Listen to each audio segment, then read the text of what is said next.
Until last week, I believed my husband Ryan was simply the quiet type, the kind of man who smiled through awkward family dinners, laughed off my sharp jokes, and never once raised his voice. I used to laugh and tell our friends that Ryan was completely bulletproof, a rock that nothing could shake, and that nothing I said could get under his skin. But I was wrong. Ryan wasn't bulletproof. He was keeping score in silence, waiting for the ledger to overflow. The shift didn't happen with a shouting match. It happened over dessert, under the fairy lights of a crowded restaurant, when I turned our marriage into a cheap laugh. That was the night I realized silence isn't always peaceful. Sometimes it is the most terrifying sound in the world, and once it starts, you will do anything to make it stop. It began at my sister Claire's birthday dinner. The table was beautiful, covered in crystal wine glasses and filled with that warm, chaotic energy only families can create. Ryan had been his usual supportive self. He had driven us there, made sure Claire's flowers were perfect, and even ironed my dress while I rushed to get ready. He looked so effortlessly polished that, for some strange reason, it almost irritated me. When dessert arrived, the conversation drifted toward romance. Claire's fiance bragged about a surprise spa weekend, prompting someone to ask Ryan what the most romantic thing he had ever done for me was. Ryan gave a small, self-deprecating smile and said he made coffee for me every single morning, asking if that counted. Everyone laughed softly, but instead of letting it go, I felt a toxic urge to perform. I lifted my glass and said Ryan's idea of romance was unloading the dishwasher without me having to remind him. A wave of laughter spread around the table, and for a second, I felt that cheap thrill of validation. I told myself it was just a harmless joke. But then, I looked across the table and saw his eyes. They were completely calm, but there was a sharp, dangerous glint in them, like the flash of light right before lightning strikes. Ryan slowly set his fork down, wiped his mouth with his napkin, and looked directly at me. He said that my joke was fair, but if we were sharing secrets, my idea of romance was posting our fights on Instagram stories before we had even finished having them. Instantly, the entire table went dead silent. Even the waiter froze mid-pour. My throat tightened and a wave of hot heat rushed to my face. Ryan didn't smirk or lean back like a man who had delivered a punchline. He just sat there, composed, staring ahead. I tried to laugh it off, stammering out a weak comment, but the moment was already broken. The rest of the dinner faded into polite whispers and the cold clinking of silverware. On the drive home, the silence inside the car was so heavy it felt physical. The silence was deafening, filling every empty corner of the vehicle until I could hardly breathe.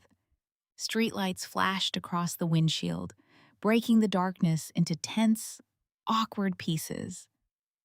I wanted to say something, to defend myself, but every sentence in my mind sounded defensive. When we reached the driveway, Ryan turned off the engine but didn't get out. He looked at the steering wheel, and in a quiet, exhausted voice, he asked if I ever got tired of making him the punchline of my life. His voice wasn't angry, and that tone terrified me far more than shouting would have. He raised a hand gently to stop my excuses, telling me he didn't mind my humor, but lately it felt like every joke was about how he wasn't enough. I opened my mouth to deny it, but memories flooded in. The comments at barbecues, the double meanings in front of friends, the small digs I had labeled as cute. I realized how systematically I had chipped away at him to hide my own insecurities. We went inside, and he walked upstairs with soft steps, leaving me alone in the kitchen.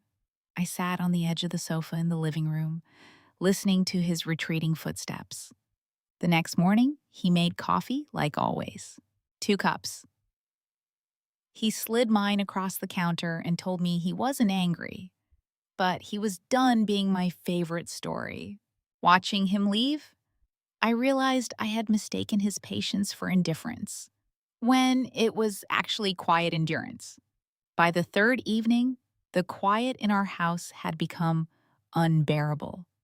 Ryan was polite and kind, but he felt a million miles away. To break the ice, I cooked his favorite roast chicken and opened a bottle of wine we had been saving. When he walked in, he looked cautious. I offered it as an apology. And as we ate, I finally told him I was deeply sorry for the joke. The clinking of our forks against the plates was the only sound in the dining room. He looked up, his face unreadable, and told me it was never about a single joke. It was about a pattern. He said that whenever I felt nervous or ignored, I turned him into a character for other people to laugh at, leaving him to carry the humiliation alone. He told me I had stopped talking to him and had started talking about him. His words hit me like stones because they were true. I had built a small stage out of our marriage and performed on it for years, hiding behind humor. I knew a private apology couldn't heal a public humiliation. So the next morning, I did something I never thought I would. I wrote a public post online. I didn't tag him or ask for sympathy. I simply wrote that public laughter can cost private love, and that I had spent years making my husband a punchline to cover my own insecurities. Within hours, the post had hundreds of comments, but only one mattered. Ryan had written, "Forgiven, but let's build our stories together next time." That evening, I found him sitting on the front porch, watching the sunset. I sat beside him, and for the first time in months, we shared a silence that didn't need to be fixed. He turned to me and said, I didn't have to shrink myself to be loved, but I had to stop shrinking him in the process. We still have a long way to go, but in that quiet light, I realized that respect isn't built on grand gestures. It is built in quiet moments where we choose understanding over ego. If you want to support this journey, please subscribe to help me reach 5,000 subscribers.